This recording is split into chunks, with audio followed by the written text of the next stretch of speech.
और इस बीच एक बड़ी खबर आपको बता देते हैं। मुंबई में साकीनाका इलाके में जिस महिला के साथ रेप हुआ था और ज्यादती हुई थी, अब खबर ये आ रही है कि इलाज के दौरान रेप पीड़ित की मौत हो गई है। बेहद दुखद खबर। मुंबई की रेप पीड़ित की इलाज के दौरान मौत हो गई है। अस्पताल में एडमिट कराने के बाद से ही लगातार उसका इलाज जारी था, लेकिन होश नहीं आ रहा था और इस बात का इंतजार हो रहा था कि जैसे ही पीड़ित को होश आएगा उसका बयान दर्ज किया जाएगा।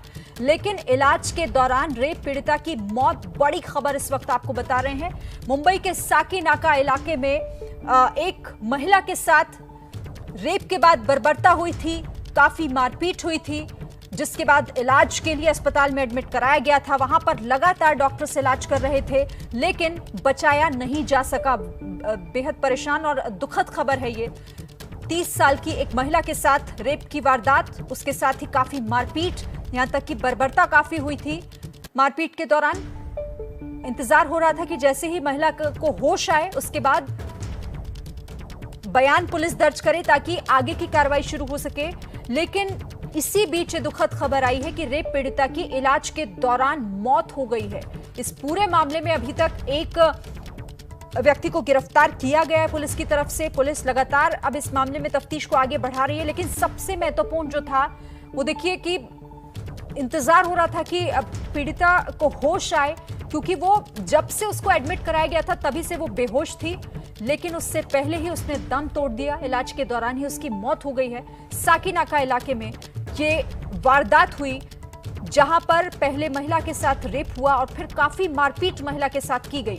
इलाज के दौरान उसकी मौत हो जाती है। बड़ी खबर है ये इस वक्त। मुंबई के साकीनाका इलाके से एक वीडियो फुटेज भी हाथ लगा था। सीसीटीवी फुटेज के आधार पर ये जो तस्वीरें आप देख रहे हैं, इसी के आधार पर पुलिस जांच को आगे बढ़ा रही है। लेकिन दुखद खबर है कि रेप पीड़ित की मौत हो गई, उसे बचाया नहीं जा सका। सूरज हमारे साथ जुड़ गए ज्यादा जानकारी के साथ। सूरज, इंतजार हो रहा था कि बयान दर्ज होगा, होश आएगा तो, लेकिन मौत हो गई, बचाया नहीं जा सका पीड़िता को। जी बिल्कुल शिरीन, ये जो पीड़िता है कल से ही इलाज चल रहा था, लेकिन जिस वक्त उसके साथ उस पर चाकू से भी स्टैबिंग किया था आरोपी ने और उसके प्राइवेट पार्ट पर भी बहुत बुरी तरह से इंजरी हुई थी, उसी की वजह से पीड़िता का जो ब्लड लॉस है बहुत ज्यादा गया था। डॉक्टर लगातार ब्लड चढ़ा रहे थे, इलाज चल रहा था, लेकिन बॉडी ने ज्यादा बॉडी का जो जिस तरह से रिस्पॉन्स मिलना चाहिए था वो उसे मिल नहीं पाया और उससे कुछ ही देर पहले पीड़िता ने दम तोड़ दिया। बेहद दुखद खबर है ये। रेप पीड़िता की इलाज के दौरान मौत हो गई है। सूरज, और पुलिस की तरफ से कुछ जांच को और आगे बढ़ाया गया है। एक की हालांकि इसमें अभी गिरफ्तारी हुई थी, क्या कुछ और जानकारी इससे जुड़ी हुई? शिरीन, आज पुलिस जो आरोपी को गिरफ्तार किया है उसे कोर्ट लेकर जाएगी, जहां पर बताया जाएगा कि इसकी कस्टडी इन्हें क्यों चाहिए। कस्टडी की मांग की जाएगी ताकि आगे जांच बढ़ाई जा सके और ये पता लगाया जा सके कि क्या इसके साथ कोई और भी था, क्योंकि जिस तरह का कंट्रोल रूम से फोन आया था मुंबई पुलिस के कि 2 व्यक्ति हैं जो एक महिला के साथ झगड़ा कर रहे हैं। इसके बाद जब पुलिस की है तो महिला जख्मी हालत में मिलती है, लेकिन जब सीसीटीवी फुटेज की जांच की जाती है तो उस फुटेज में सिर्फ एक ही व्यक्ति दिखाई देता है। ऐसे में पुलिस अब मानकर चल रही है कि शायद एक ही आरोपी हो सकता है, लेकिन मामले की जांच हर एंगल से की गई है।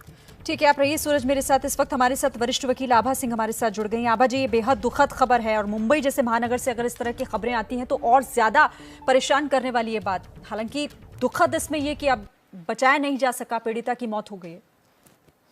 देखिए, बिल्कुल दुखद ही नहीं, दर्दनाक है, भयानक है। क्योंकि अगर हम छोटी जगहों में सोचें कि वहां पे हो रहा है क्योंकि पुलिस नहीं पहुंच सकती, सहायता नहीं पहुंच सकती, लेकिन मुंबई महानगरी जो विश्व में मानी जाना शहर है, कमर्शियल कैपिटल है इंडिया का, वहां पर अगर साकीनाका जो कि इतना चलता फिरता एरिया है, वहां पे रेप होता है, उसको इतनी बुरी तरह जख्मी किया जाता है कि आज पीड़िता की मृत्यु हो गई, अब दिखाता है कि या तो पुलिस की, उस एरिया के पुलिस सही समय से नहीं पहुंची और अगल बगल में जो लोग थे वो सहायता करने नहीं आए। तो ये क्राइम के साथ ये भी दिखाता है कि हम लोग एज ए सोसाइटी कितने गिर चुके हैं कि हम किसी की मदद नहीं करना चाहते। आभा जी, मतलब देखिए, निर्भया के साथ जिस तरह की दरिंदगी हुई, पूरे देश को उसने झकझोर कर रख दिया था। उसके बाद कई सख्त कानून बने, उसके बाद कई ऐसी चीजें सामने आई जिससे लगा कि शायद अब इस तरह के मामले रुकेंगे, लेकिन ऐसा हुआ नहीं। हम ऐसे मामले लगातार देख रहे हैं। बिल्कुल आप सही कह रही हैं। निर्भया के बाद फांसी की सजा का प्रावधान हुआ, निर्भया के रेपिस्ट को फांसी चढ़ाई गई, लेकिन 5-6 साल तक उनके हम हकों की ही बात करते रहे, तो कहीं एक डर नहीं बैठा पाए पब्लिक में कि आप इस तरह का क्रूर का काम करेंगे तो आपकी फांसी होगी। तो मुझे लगता है क्योंकि हम इतने साल तक इन लोग को ग्लैमराइज कर देते हैं, इनके हकों की बात करते रहते हैं, तो जो रेप जैसा जघन्य अपराध है वो हल्का हो जाता है। जरूरी है कि जो इस तरह का क्राइम करे उसको आप फास्ट ट्रैक कोर्ट की बात करते तो 3 महीने में सजा सुनाइए और फांसी दीजिए, न कि 10 साल तक उसके हकों की बात करिए। बिल्कुल, और जरूरत है कि इसे और सख्ती से लागू किया जा सके। शुक्रिया आपका आबा सिंह जी हमारे साथ जुड़ने के लिए, बातचीत के लिए। और अब सीधे जितेंद्र का रुख कर लेते हैं, हमारे साथ इस वक्त लाइव जुड़े हुए। जितेंद्र, आपके पास क्या इन्फॉर्मेशन है इससे जुड़ी?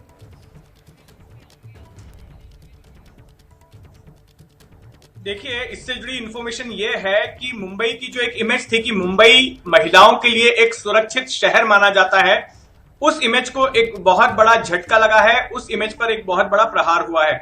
जो जानकारी हमारे सहयोगी सूरज ओझा ने दी है कि कल ये मामला सामने आया था और गंभीर हालत में इस महिला को, विक्टिम को अस्पताल में भर्ती कराया गया था। इसकी हालत नाजुक बनी हुई थी और अब से कुछ देर पहले ही ये खबर आई है कि उसने दम तोड़ दिया है। और जिस तरह से आरोपी ने उसके साथ सलूक किया, ठीक कुछ वैसा ही मामला सामने आ रहा है जैसा कि दिल्ली में निर्भया कांड के वक्त हुआ था। जिस तरह की क्रूरता बरती गई थी विक्टिम के साथ में, कुछ वैसा ही इस मामले में भी होता नजर आ रहा है। और मुंबई में इस तरह की घटना ने सभी को चौंकाया है। मुंबई में आमतौर पर मुंबई शहर ये माना जाता है कि महिलाओं के लिए मुंबई शहर सुरक्षित है, महिलाओं पर उतनी ज्यादा जो है महिलाओं के लिए खतरा नहीं होता है। महिलाएं देर रात तक जो है घर से बाहर निकल सकती हैं, आ जा सकती हैं, पब्लिक ट्रांसपोर्ट में सफर कर सकती हैं। लेकिन इस जैसी घटना ने मुंबई की उस इमेज पर प्रहार किया है। श्रीन, जाहिर तौर पर और कई सवाल भी खड़े कर दिए इस घटना के बाद। एक बार फिर से शुक्रिया आप सभी का।